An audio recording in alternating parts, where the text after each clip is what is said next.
স্ত্রীর 5 জায়গায় চুমু দেওয়া সুন্নত।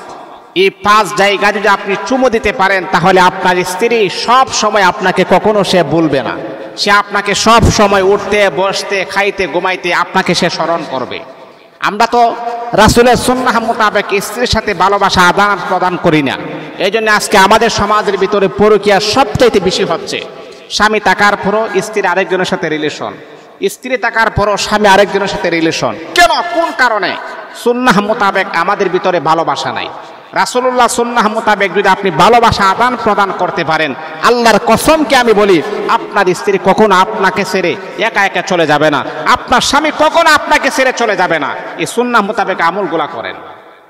5টি জায়গায় স্ত্রীকে চুমা দেওয়া সুন্নত। 1 নাম্বার হচ্ছে স্ত্রীর হাতে চুমু দিবেন।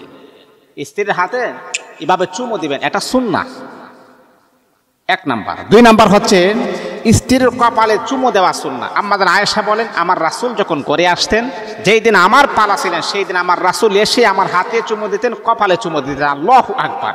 তাদের ভালোবাসাটা কত চমৎকার ছিল, কত মহাব্বতের ভালোবাসা ছিল। আজকে আমরা এই মহাব্বতের ভালোবাসা ভুলে গিয়েছি, রাসূলুল্লাহ সুন্নাহ মোতাবেক ভালোবাসাগুলা ভুলে গিয়েছি।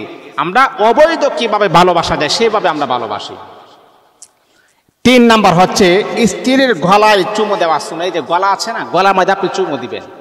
হারাম, হালাল নয়, এটা হালাল, হারাম নয়। আপনার বিবাহিত স্ত্রীকে আপনি চুমু দিবেন, আপনার স্ত্রীকে আপনি চুমু দিবেন, এটা তো একটা নেকের কাজ, ভালো কাজ, সেই কাজগুলা করবেন। 4 নাম্বার হচ্ছে স্ত্রীর কানের লতিতে চুমু দেওয়া সুন্নাহ। এই যে স্ত্রীর কানের লতি আছে না, সেইগুলাতে চুমু দিবেন। 5 নাম্বার সর্বশেষ হচ্ছে স্ত্রীর টুটে চুমু দেওয়া সুন্নাহ। এই জন্য মুহতারাম হাজিরিন, হারামভাবে আমরা অবৈধভাবে আমরা এই ভালোবাসা আদান প্রদান না করে হালালভাবে ভালোবাসা আদান প্রদান করেন, দেখবেন আল্লাহ পাক রব্বুল আলামিন এই গোটা ঘরের ভিতরে আমার আল্লাহ বরকত নাজিল করে দিবেন। হারামের ভিতরে কখনো আরাম নই।